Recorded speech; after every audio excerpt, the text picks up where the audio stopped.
Hello. Hello. Welcome back to our podcast. This is Raising Barbarians, a podcast for being human. And today we're going to do our second episode in the Doing Hard Things series. And it's going to be about being uncomfortable. Uncomfortable. Just being uncomfortable. It was a little hard. The reason I got stuck because I'm like, wait, isn't that just doing hard things? But we're going to be speaking a little bit more specifically about how to be uncomfortable in your day-to-day life. Yeah, so you don't have to watch the series in order. Our first one was about being bored, and this one's about being uncomfortable. So it's basically the opposite thing, but they're related. Leaning into boredom means leaning into not doing anything. This one is about doing something, but it's not as proactive as you think. Not all being uncomfortable has to do with trying to lift 200 pounds or do a marathon or anything like that. There's actually a lot of little ways that you can put stressors in your life every day that make it so that you're a happier person. Yeah, like I read that just doing new things is uncomfortable. Yeah, that's And true. that doing new things releases dopamine. There is all novelty. Novelty can have a dopamine aspect to it, but there's a. Where did you just throw that?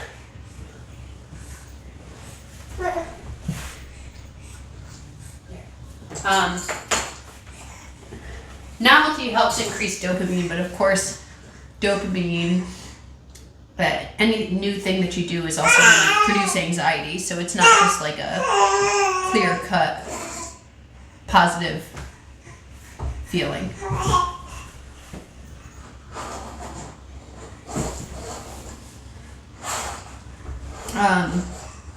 And how uncomfortable you get from doing new things depends on your personality type, right? How novelty seeking you are. Some people are more novelty seeking and they're going to get a lot of pleasure from just doing new things, whereas people who are less novelty seeking, and that's the way you want to be. If you can avoid just being novelty seeking, that's really going to benefit you in the long run, but you have less control over how much you enjoy that than you think you do. Change is uncomfortable though, moving to a new house or... Yeah. I'll put him here. So yes, doing new things is something that can make you feel uncomfortable, and there's often the case that people are stagnant in parts of their life that they would benefit from making movement in. And for instance, if you're in a job that you've been in for a long time that you don't like, but it's creative comfort because you're so used to it. Yeah.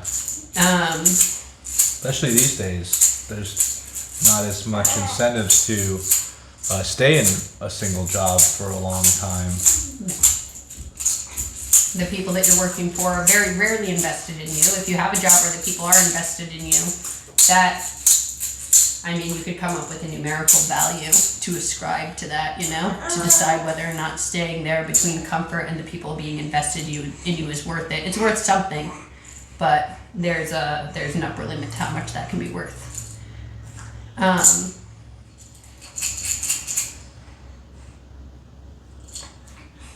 So I think one of the most important things about why we need to be uncomfortable, we talked about with boredom and dopamine last time.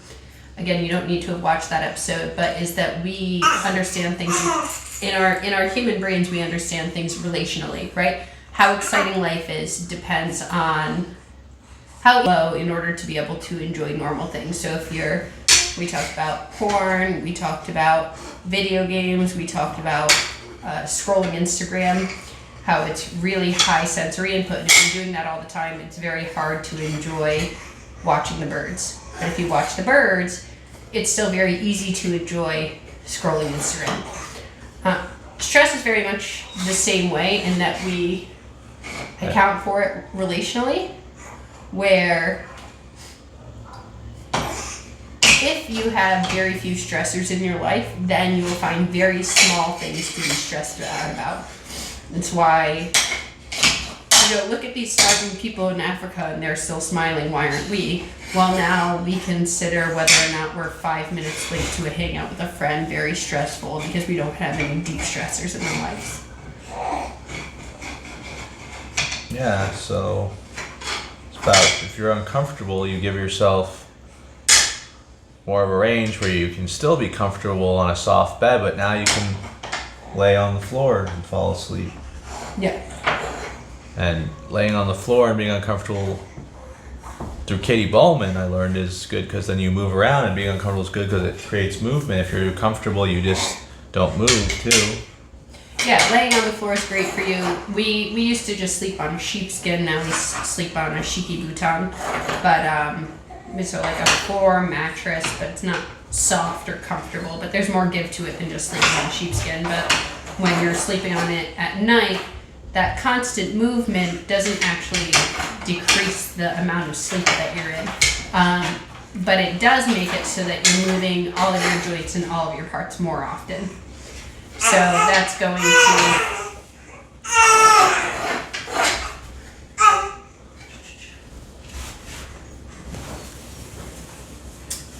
What seems like intense discomfort, which is sleeping just on the floor or on something very thin in the night, actually makes you more comfortable day by day because you are using your parts at night. So now you're less likely to get tight and tense through all of your muscles. And there's... Here, move it like this side.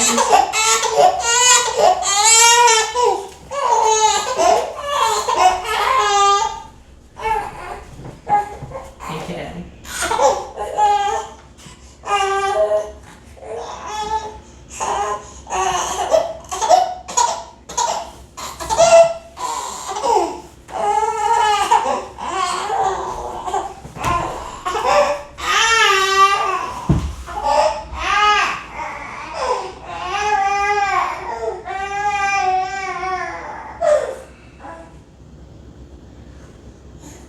A lot of people probably don't have kids because they want to be comfortable, both financially and as far as noise and everything else. Would you say like having kids is like an uncomfort versus comfortable thing? I think there's a lot of people who will straight tell you they don't want to have kids because they're too selfish. Which that is I want to be Selfish, able a comfortable thing? I want to be able to indulge myself doing anything at any given time. I don't want any strictures around my life about what I can and cannot do.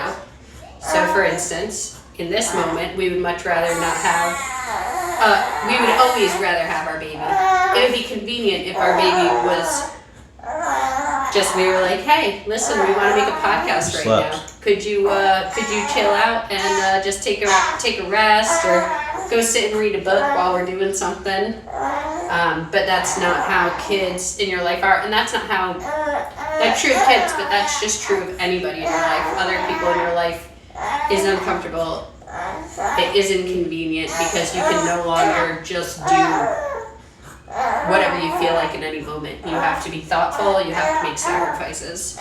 So more than just not having kids, a lot of people aren't having any kind of relationship at all because they don't want to be pressed, they don't want to be told their ideas are wrong, they don't want to be told their identity's wrong, they don't want to be told that there's something wrong with their values, and more than being told, they don't want to be shown it by people's actions.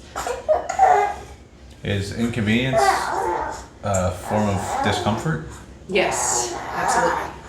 It's not the strongest form, but it is a form of discomfort. The closer you get to people, that's where the whole vulnerability framework comes from. Like, the closer you get to people, the more you can be hurt by them.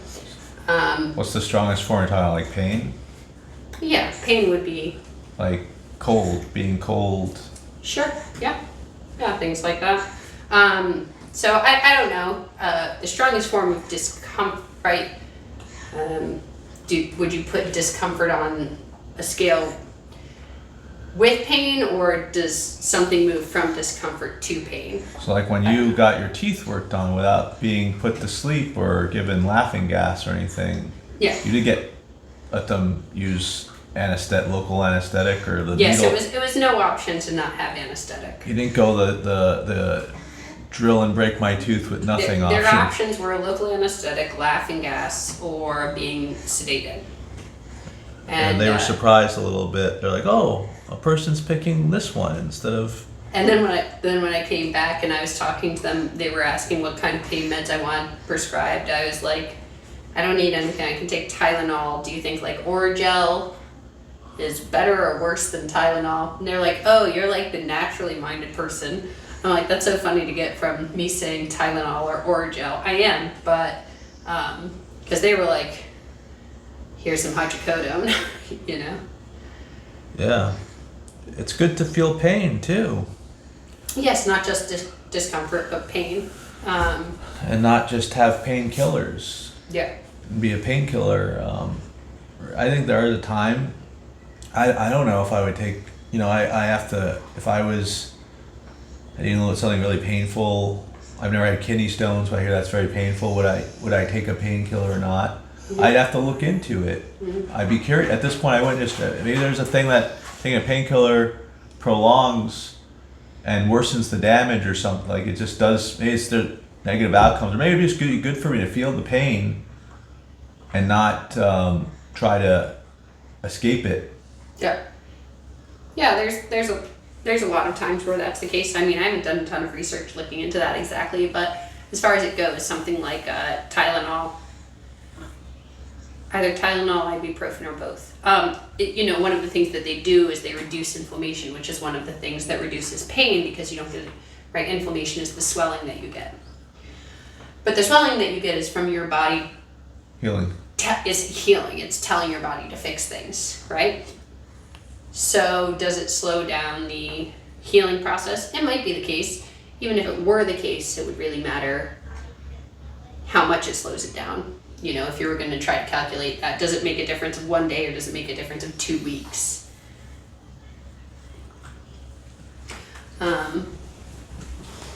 So you mentioned cold. So for men in particular, like we like to allow ourselves to feel natural temperatures. We try to avoid controlling the environment as much as, not as much as we can, but we try to avoid doing constant temperature controls. So for instance, this winter, we have not used a heater except for the nights that were in the 20s. We used a heater. Not really a heater. We would do cooking in the oven or something. Yeah, to warm up the let house. the oven heat up the house a bit. Yeah. And then there was no heater.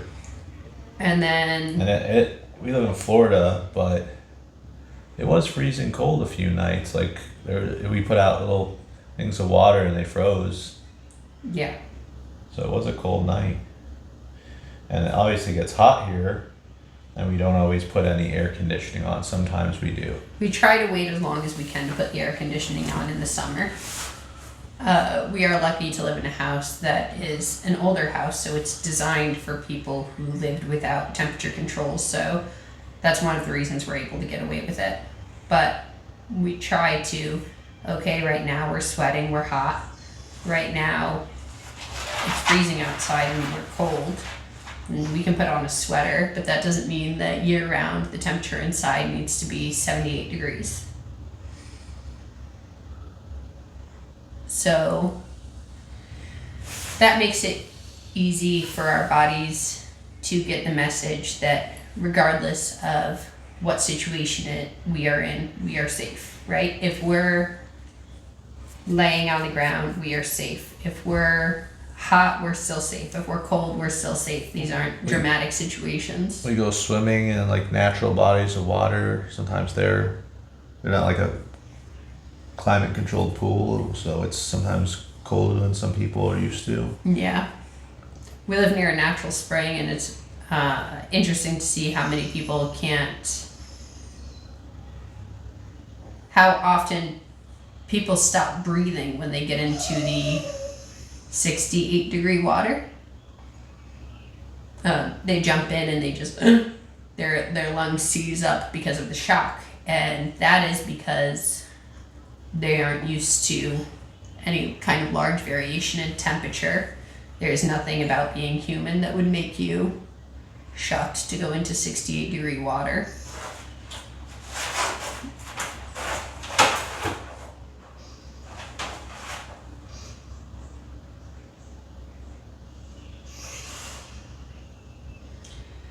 Outside of temperature controls, being uncomfortable on the ground. Let's see. We talked about eating is another way that people make themselves feel full of comfort all the time. Okay. Yeah, we talk about when boring. I talk about boring versus exciting foods. What you want? Comfort foods versus. Sure, but not just talking about like mac and cheese being comfortable, but the idea of never feeling any grumble of hunger, right? Having to have snacks on you snacks. all the time. Okay, so people not allowing themselves to fast, like, and then break fast, and having a eating window and times they eat as opposed to just eating whenever they want. Yeah, and there's going to be some research that's going to back up the idea that fasting is going to help you lose weight or help with these hormones, and that's not what we're talking about here. I think that research is actually kind of heavily disputed about whether or not fasting helps you lose weight. What actually ends up happening, as far as I'm able to ascertain, is people who give themselves a smaller eating window tend to eat fewer calories because it's hard to stuff your face with 2,000 calories at a time. Versus if you do 500 calories here, 500 calories here, 500 calories here, 500 calories here, it's easy to get up to 4,000 calories. So I'm not sure about the purported health benefits of fasting. What I feel confident in is there are benefits to your body knowing I'm safe even if I'm a little bit hungry. Being hungry is not a panicky situation. I can make it a few hours with very mild discomfort without thinking that something is terribly wrong. Yeah, people supposedly would make it day or days without eating and be just fine. Yeah. Obviously, you need to drink more often, and maybe even people in the past drank less liquid than we do now, supposedly. There's some people who say that, yeah. I'm not sure if that's true. I don't know if I would consider not drinking water for substantial amounts of time one of the ways that I would consider to be functionally uncomfortable. It would be something I'd have to look into more.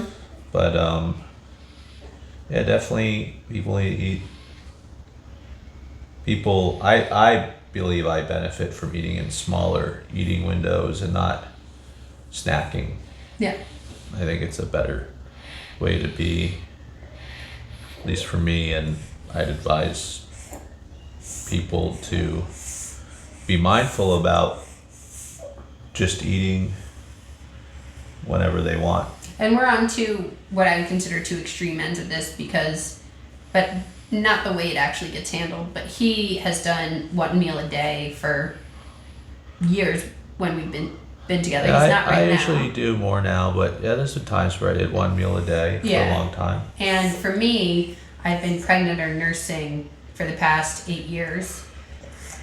And while my goal is always, my goal is always not to snack, we do actually have to keep snacks on me because I can get into situations where I haven't had a substantial enough amount of calories to be like carrying a baby, nursing, and hiking for hours on end, or even just sitting and nursing.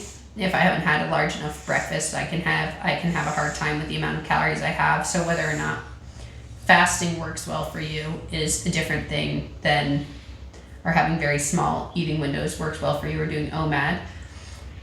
There's a lot of factors regarding that, but what is definitely true regardless of where you are in life, I've been pregnant and nursing, I've tandem nursed and gone on long hikes. What is definitely true is you don't need to be eating for 16 hours of the day. And throughout that whole time, I've never had more than a 12-hour eating window regularly. But I might need to eat meals more frequently than you do. Yeah, so. And the other thing about snacking and feeling like you're gonna die, going back to what our reference point is, if you do snack all the time, your body will expect it. You're also likely to snack on high carbohydrate foods, so you are more likely to have those big nosedives in insulin, which is going to make you feel like shaky, nervous, everything like that. Whereas if you're eating whole meals, you're less likely to find yourself in that position. Outside of snacking, AC, furniture stuff, we went over a little bit. Another one is MCOY. I said that to you. Do you know the acronym? Multiple children, one income. Okay, sure. I guess there's discomfort with relying on someone. Well, sure. Being relied on. Being relied on. Being relied we have on. a large family that if We have something goes wrong, you're the person responsible for it, as opposed to being able to point the finger two ways. Yeah, we have 4 boys. That's our youngest here, and I am the sole breadwinner, and a lot of people, we're currently, we don't pull in that much income, but there's people who probably make many times over what I make, and they don't believe they have the option to have a stay-at-home parent because they have certain beliefs about what they need for comfort. Yeah. Things they need in their life that they don't need those things to keep them comfortable, and they don't necessarily need to be comfortable. Yeah, and feeding into that, so there's certain things in their lives that they feel that need to be comfortable. And right now we've talked a lot about physical discomfort, but there's also a lot of mental discomfort involved in making certain choices for yourself and your family. One of those on the part of women can be, yes, relying on people. Another is, forgoing status symbols. If you would like to be a person who's viewed as So we have a minivan that fits our whole family, and it isn't always driving, but we keep it running. It's not the worst, honestly, and it's not a status symbol of a car. We actually lucked into a great place that I think is in a way luxurious. We got a nice neighborhood, nice neighbors. I looked up the statistics on this. In the 1950s, when this house was built, this was around the average size house, but the average size family was about 5 people. So we live in a 2-bedroom house, and some people would say that's very small for a family of 6, but we like it. Yeah. And we try to be outside a lot, and people are like, oh, you seem to know everyone in your neighborhood, and that's part of that is being outside and taking walks. You meet people, and you're not just in your house. And being in houses that are smaller makes it so that there are other people on the street who, even if they don't have this idea, you need to be outside, like they want to get out of their house sometime because there's just not a tremendous amount of room. You can get stuck up and stuffy in your house if it's too small, whereas if you have a very large place, not to say people, any of these things, it's not to say people should manage things a different way and you can pick and choose these. These are the ones that come to mind for us because those are the choices that we've made. But the larger your house is, the more you can get away from the people in it and the more you can get away from the world in general.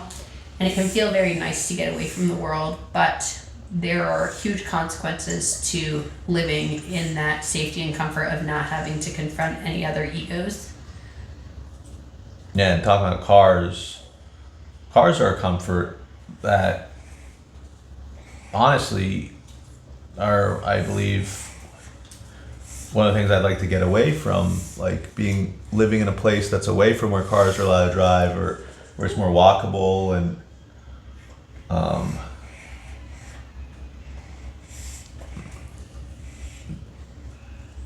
Yeah, that would be enjoyable to live in a place where it was more walkable. just have more walkable, which is people would To me, consider overall- harder. Yeah, to me overall that Like, you feels can't just almost drive and all park. like comfort. But You can't drive and just park. To a lot of people, that's like, oh, I can't just drive up and park right Yeah. where I'm going to be. I have to walk half a mile or quarter of a mile or whatever. They're like, I need to be able to park and walk right to the thing, like right away, not have a hike to the thing. Yeah.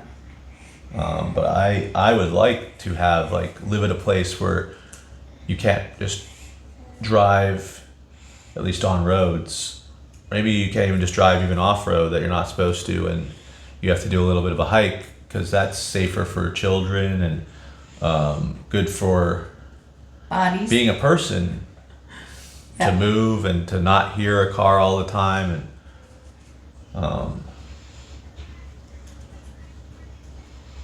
And making any given one of these choices among various others is providing yourself with discomfort because you're making a choice that is not in line with what the status quo is. When you choose to walk when you can drive, when you choose to be furniture free, when you could have a big comfy couch, when you choose to have a parent stay at home and one working, all these things create this psychological stress from being different from some portion of the community. Though I'll be honest, there are several of these things that I've been lucky to find people who share the same beliefs around them, and so that takes away some of the discomfort of it. But the more comfortable that you get with being a little bit different from all the people around you, the more that you can do that, the more that you can make the choices that you like without having to be concerned about other people's input. Yeah, I guess, yeah, looking or doing things different is uncomfortable. Chairs are comfortable, but chairs have probably done a lot of damage. I've sat in chairs a lot, and that comfort of a chair also is crippling, and the comfort can cripple you. And for about almost a year, I've been learning Brazilian Jiu-Jitsu, which it's, for a lot of people, they consider uncomfortable because you're grappling, you're using your body in ways that's very playful and ways that adults aren't used to using it. Like, you're knocking each other over, and then you're trying to, choke someone until they give up because they're either about to pass out or they're like, feel like their joints or something is about to be injured. But it's very cool. It's very fun. It's very playful. It's very embodying, and I think it brings a lot of. It's really a fighting sport of body mobility, and yeah, you're interested now too. You think you're gonna in the future learn to do it as well? Yeah, at this point in time, my baby's too young for me to even walk away from him really for a little bit. But once he's a little bit older, normally around 15 months, I'm comfortable with the baby being away for a little bit. But I don't think he has to be away. If you want to start earlier, I would rather probably be there. Would you all just hold him while you're doing but it? I was going to say at 10 to 12 months, if he was in the same room with me and I could walk over and do it, that would be fine. And then at 15, there's more flexibility there still. But so we're still probably 6 months away from me being comfortable, just like seeing him across the room and not running to him.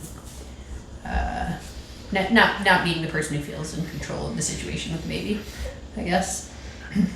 But I still look way off. the boys are learning it, and And going around to our boys, this is raising barbarians. So how do we make sure that our boys are comfortable with discomfort in their lives? well, they're playing a game recently where they time each other, how long they can hold on to the bar and not fall. So that's physical discomfort. Yeah, so we have the Swedish ladder in our house, which is like a ladder with the pull-up bar on it. So the boys try to dead hang, and both our 5-year-old and our 7-year-old can do over a minute and a half of a dead hang, which is still pretty far off the record, shockingly. But It's good. but it's very good. They weren't. They're not keeping the regularly. record They're not regularly holding. Well, super long. we just started. You know, we've Yeah. only had the Swedish ladder for a couple of weeks now, so, and they've increased in time a lot since then. They, Of course, grew up with the sheepskin, and our 3-year-old, this is the first time he's ever had a couch before. So they're used to doing, and we still have a low profile dining room table, so they're used to, they have a resting squat. yeah, they're used to getting hurt. So if they fall, they're good at falling, and if they get hurt, they're good at just knowing they're okay. And, you know, not doing that big reaction to your kids when they get hurt is, I think, would go under this category. Just, yeah, it's fine. Getting hurt is fine. No problem. Though sometimes we think we might take that too far. Or I do. I don't know that you do. But we, you know, there's, like, if we take a walk, we all walk barefoot all the time, and they get a, what we call a spiky ball, a sand spur. And it's just like, okay, well, if you can't get out that sliver, you gotta walk till we get home. That's all. We don't carry him or anything. You just gotta be a little uncomfortable till we get home, and then we're gonna make sure to patch it up and make sure you're all right. I'm crossing my legs. I've got it, Debbie. You welcome to home.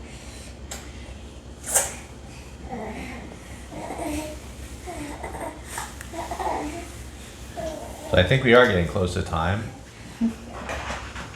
Maybe not though. We have lost track. I don't know. You have to tell me, Debbie. This is.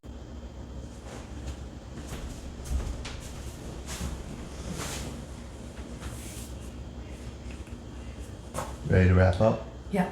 And then physical discomfort, I would say, on several levels. Our family, as far as the kids go, with all the things we talked about, our family has down pat very easily physical discomfort. There's also a lot of social discomfort involved in what we do with our kids, whether that's, of course, being barefoot all the time and telling them, you know, people ask us about They how- have long hair and they're boys, so sometimes people just assume incorrect things, like that they're a girl and I'm not a girl. That doesn't really happen that often anymore, I don't think. No, it still does to the younger ones, not But, to the oldest. They sometimes they do things like climb something and another killer, that's dangerous or something.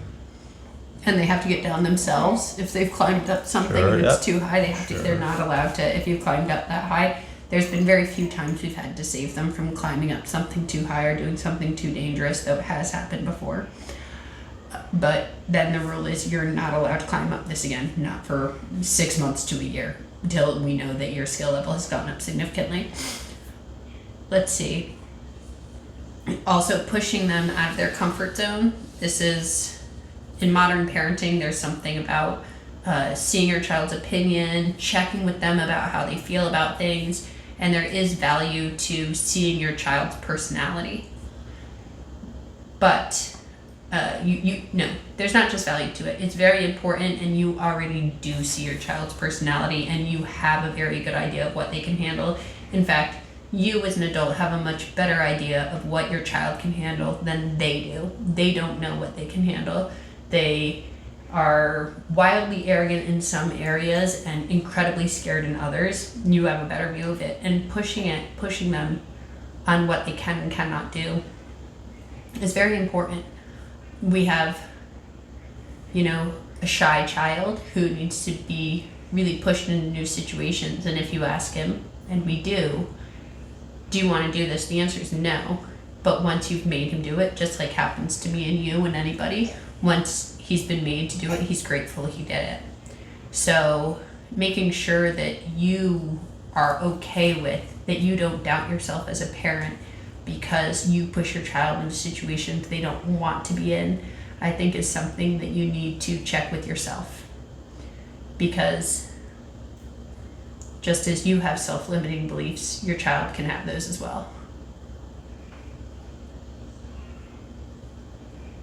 Social, psychological, physical discomfort, and I think anything that was on here, we've probably gone past the appropriate time to talk about it anyway. So I think we had written natural birth, but yeah. that's Natural past the time. birth? It's uncomfortable, but maybe less injuries, better recovery, better overall experience. Interventions lead to more interventions, which, induction leads to, cesarean section. Cesarean leads to just a hard recovery and hard recovery, and your child might have some microbiome issues that really need to be addressed. Not be able to breastfeed, and that could, and like breastfeeding is uncomfortable, but Though I would argue bottle feeding creates just way more stress in your life. yeah, But this is I agree. this is the point of basically everything. There's a lot of things that are very uncomfortable. You're front loading the discomfort. You're more intensely uncomfortable to begin with, but the other choice is going to drag out mild discomfort for a very long time, which is exactly what the human body is not good with. We are very good with acute stressors and very bad with chronic stressors. So anything that it is in your life that you can pack that stress into a small space as opposed to dragging it out for a long time, your whole nervous system is going to benefit from, and you're going